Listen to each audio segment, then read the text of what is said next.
Hello crafty friends, it's Jess from jesscrafts.com, and today I'm here with another One Sheet Wonder, but this is part of my One Sheet Wonder Slimline series.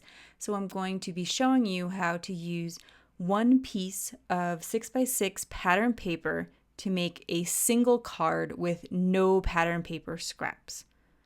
Usually with my One Sheet Wonders, I make 2 cards, sometimes 3, but when I do the Slimline design, I find that the 6x6 pattern paper is usually only enough for 1 card, although I think I may have an idea coming up soon that will give you 2 cards.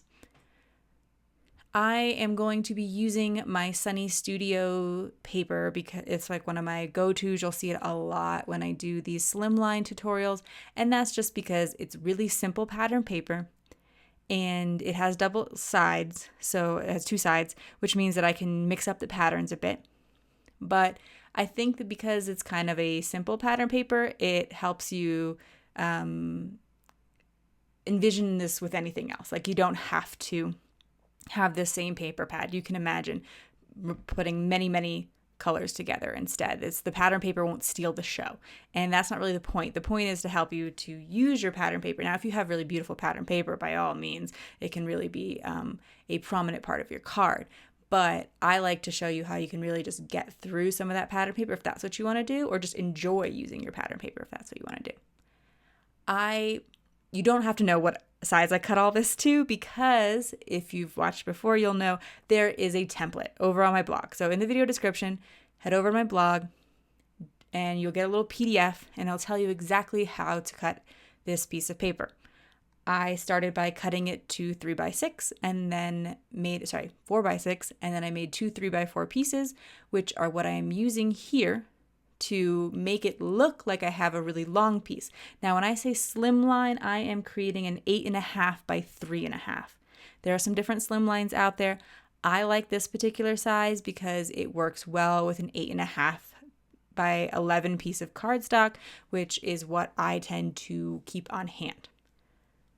I would basically cut the 8.5 by 11 to 8.5 by 7, scored at 3.5, and then I would have my slimline card base. I also cut 2 little 1x1 squares and a 5x2. So I was left with a 6x2 piece. I cut 5 inches off of it.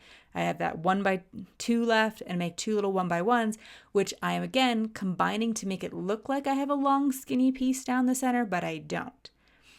There will also be measurements for all of the cardstock in the template. And basically, though, it's a 1/4 inch bigger than any of the pattern paper pieces. I am going to reinforce this center panel with some extra cardstock behind it so that it doesn't have a little bump in the middle where it goes over that pattern paper strip. I'm using some leftover packaging, but you could use foam tape, or you could take scraps of cardstock and glue them together and use 2 thick layers of cardstock to create a similar effect. I'm going to be using the mini Muslins stamp set from DStampsS. I think that's how you pronounce it. But they have come out with a line of stamp sets specifically geared towards Muslim holidays. And because when I make cards, I like to make sure that my cards represent a variety of people, represent all the people who might receive them. I like to find stamps that represent a diverse, number of people. And therefore, when I saw these, I felt like I had to have them. I don't know that I have ever seen another stamp. I've seen one other stamp that featured a hijab, which is the head covering. And that was from Stamp Anything. However, this stamp set was just a little bit more my style and a little bit easier to color, so I decided to pick this one up. And I'm going to be using E19, 15, and 13 for the skin color today. I'm going to be adding some simple drop shadows. So her hijab would cause a drop shadow around her face. At first, I was intending to add a deeper shadow on one side of the image than the other, but as I got to blending, it kind of got lost, and so I decided to keep a more balanced blend. But basically, in general, I'm going to want to have darker colors on each side and a lighter color across the center, because that is going to make an image appear rounded. And many of the shapes on people and animals are sort of either spheres or cylinders, and therefore it makes sense if when they're facing you, straight on like this image is, that there would be a highlight down the center. So that's my logic, and that's what I often do when I am coloring stamps. I'm using BV0804 and 02. I like the BVs more than the Vs. I just find they blend a little bit better, but there are some nice V combinations that I use as well. The BV actually turned out perfect because it really matched well with the Sunny Studio paper that I ultimately chose. My favorite color, one of my favorite color combinations is purple, turquoise, and pink, and I've used it a lot, which means I don't have any more pink pattern paper.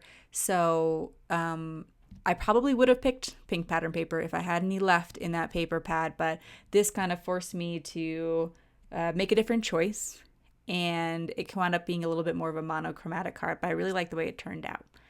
I'm going to do a similar thing with her dress here. I want to make the sides a little bit darker, but if you'll notice, there's artist-drawn lines that indicate where there are some folds in the fabric, and that's another place that I'm going to add shadows because the artist is kind of suggesting that's where the shadows should be. So I will make darker lines around those artist-drawn black lines, and I added a few more sort of shadow lines similar to that at the edges just to suggest that the fabric had some dimension and fold to it. For the balloon, ordinarily I don't know how to color a balloon super accurately. I could find out, but I would rather color it in a way that sort of just suggests that it's translucent rather than worrying too much about it, because I'm not creating an elaborate scene. There's nothing going to be behind her. She's going to be in isolation. So with that in mind, I'm going to put my shadows at the top and the bottom of this balloon, because if you were to take a balloon like this and blow it up, the latex would be least stretched at the top and the bottom and most stretched in the center. And so that is where the lightest part of the balloon should be, in the center. And that's basically the only real shadow logic that I did there. Normally that artist-drawn line would be a highlight. So you might want to go over with like white if you wanted to be a bit more realistic. I use my ScanNCut to cut out the little girl, and now I'm going to add a sentiment. I decided to use the Awesome die from Catherine Pooler, but I wanted to pair it with a UR to make a complete sentiment.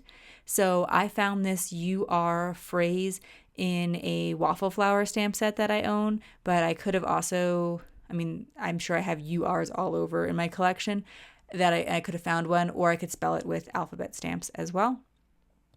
I'm going to take the Awesome die and cut it out 3 times and glue them together so that it is a bit more prominent. When I do this, the first 2 layers that I glue together, I usually am a little bit more haphazard and casual about it, because if the glue leaks out the side, it's not a big deal. Now this is Barely Arts glue. It dries relatively clear, but I have never seen a glue that dried absolutely you couldn't notice it if you accidentally got it where you didn't want it. So when I glue on the top layer, I'm a little bit more careful to make sure that I don't have too much excess glue, and if any glue leaks out of the side, I tend to be a little bit more careful as I'm wiping it away. Now, if you have a little glue spot on the top, probably no one's going to notice. I certainly don't think that the child who receives this card is going to be like, well, that's trash, or anything like that. But, just to keep it a little bit more finished, I like to be careful with it. And then I will put my sentiment off to the right so that I can also fit the little girl in, because this was quite a long sentiment, but that is what is really fun about Slimline cards, is that you have a lot of room. So even though this is a really long word, I can still fit my little girl stamp next to it. So I'll also pop her up, and that is going to be it for my card today.